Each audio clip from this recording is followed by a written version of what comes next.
So lately I've been getting a lot of requests from clients to create a YouTube video to help people restore their credit. And I'm going to show you exactly how to do that. So what's the big deal? Why should I care about my credit? Well, I'll tell you why.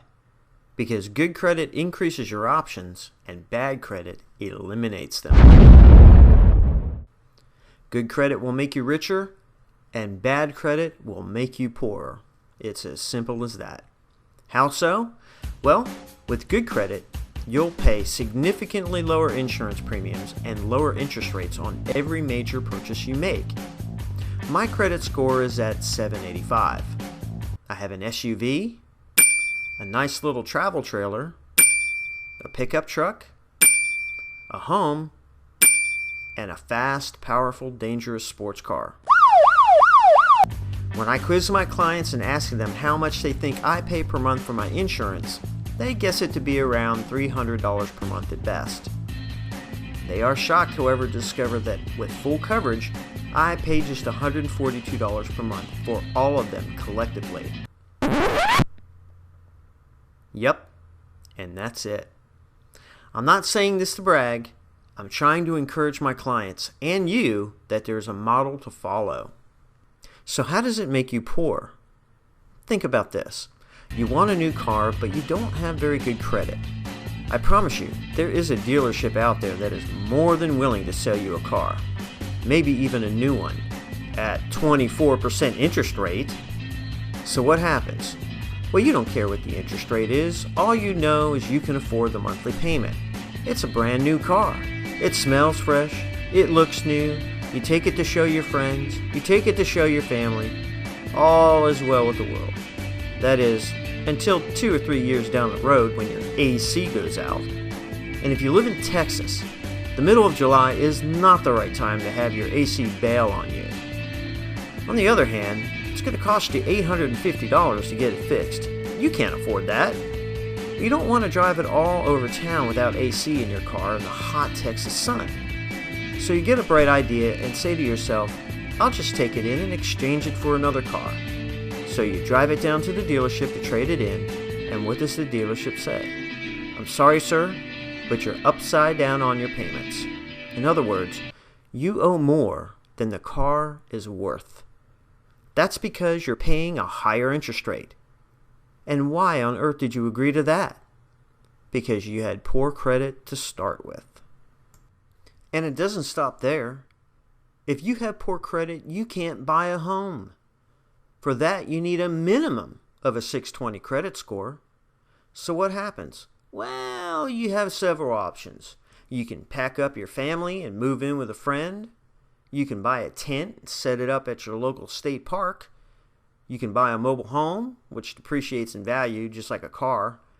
You can lease a home, or you can rent an apartment. And of course, you will pay far, far more for much, much less by leasing or renting. You won't have the luxury of the tax benefit that comes with buying a home. And most importantly, you won't have any sacred equity. And that is the most important variable to owning a home. Look, the truth of the matter is, you're sitting in the middle of the bad credit ditch. You can't go to the left, you can't go to the right. And there are a host of people who take advantage of this circumstance. They know you need a car to drive, they know you need a place to live. They know you don't have any choices. So what do? They jack the price up on everything. They suck you dry of all the hard-earned money that you make. It's not their fault. There just happens to be a demand for it. You are demanding to pay more, and they are more than happy to oblige. If you don't want to pay for it, then start doing something about it. The model for a person with excellent credit is 3 revolving accounts and 1 installment. An installment account is an account with a fixed payment and a finite balance that is paid over a finite amount of time. For example, a truck loan, a boat loan, a motorcycle loan, an ATV, furniture from the furniture store, or something similar. Even a personal loan qualifies as an installment account.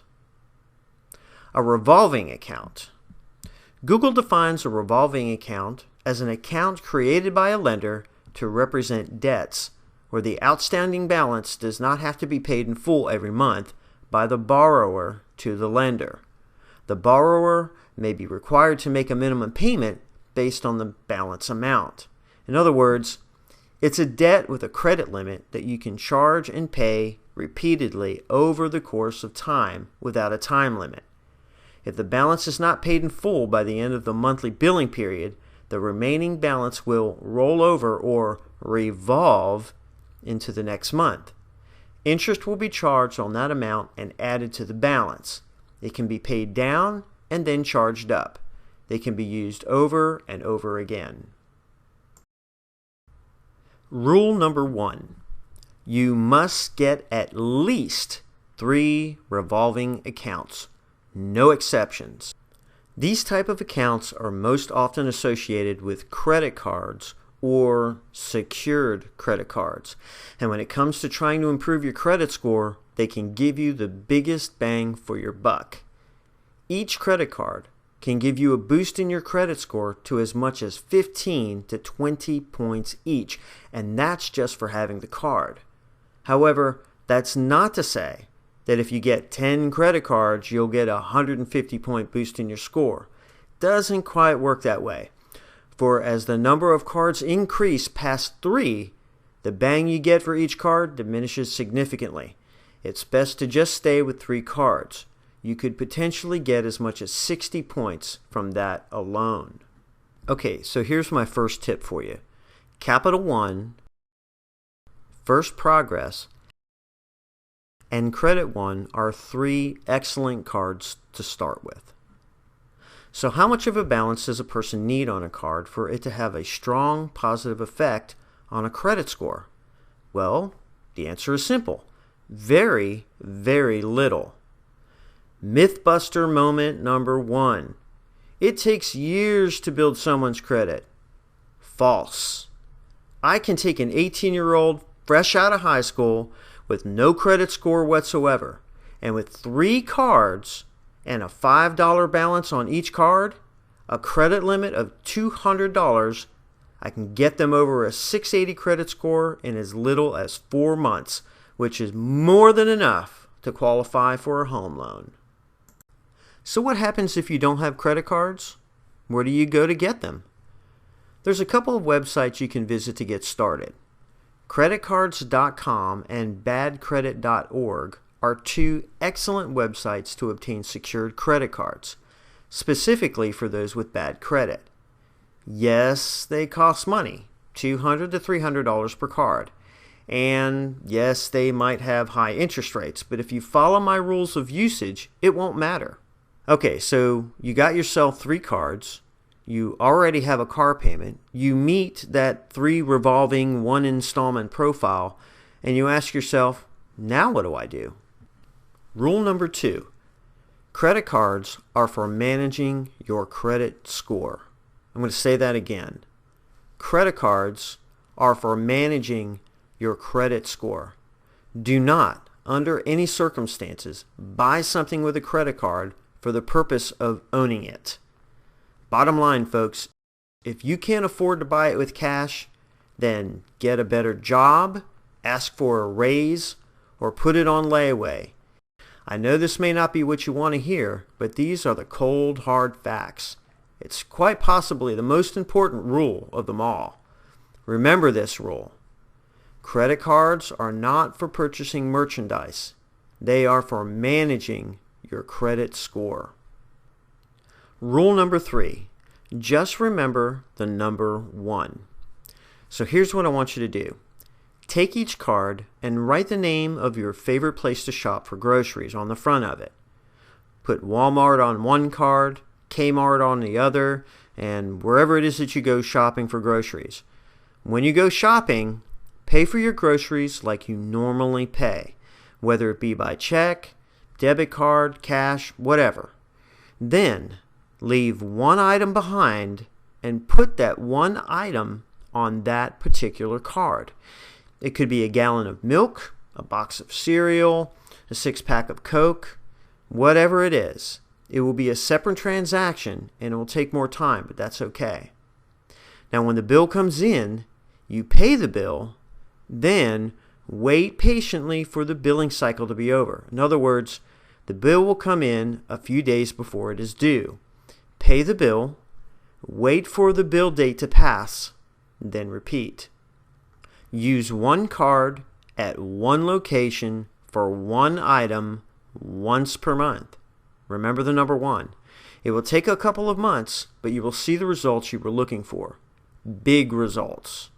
The system is all algorithmic. No one is sitting at a computer at one of those bureaus passing judgment on you to determine whether or not you deserve this credit score or that. An algorithm is simply a process or a set of rules to be followed in calculations or other problem-solving operations, especially by a computer.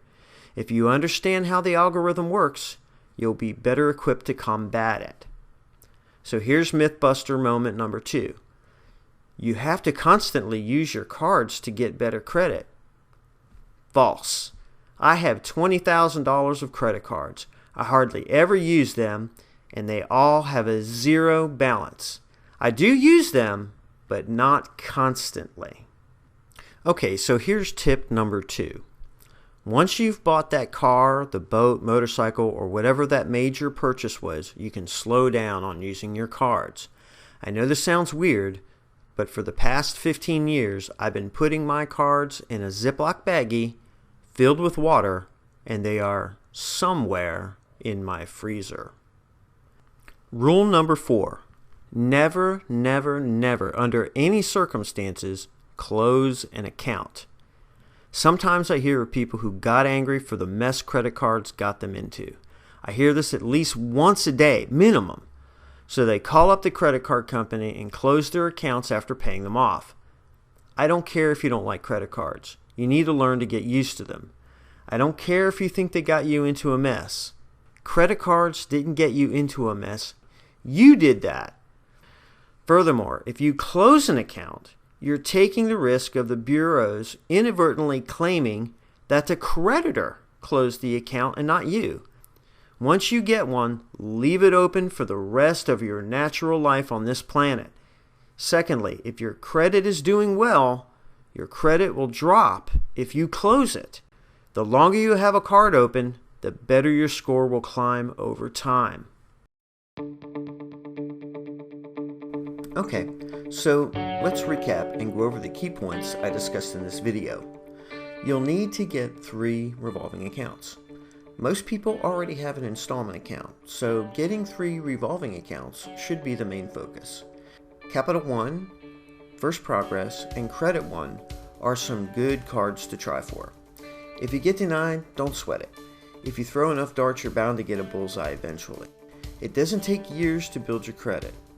3 cards will do the trick, and in a reasonably short amount of time. Creditcards.com and badcredit.org are 2 excellent resources for finding secured credit cards. Credit cards are not for purchasing merchandise, they are for managing your credit score. I think I've made my point pretty clear about that. If you can't pay cash, don't buy it. Remember the number 1. 1 card at one location for one item, one time per month. You don't have to use your card constantly to keep them active, just once in a while. To keep you from spending on your cards, keep them out of range of impulse purchases. Don't bring them with you everywhere you go. I keep mine in the freezer. Never close an account no matter what happens. If you follow these simple steps, you will have excellent credit in no time, which means more money in your pocket from now on, and that is always a good thing. If you have any questions or you want to find out more about what you can do to restore bad credit, you can contact me at ericondemand@outlook.com, or you can call or text me at 936-827-4441. I'd be happy to answer any questions you might have. If you know someone who could use help with their credit, share this video with them. I'm Eric On Demand, and thank you for watching my video.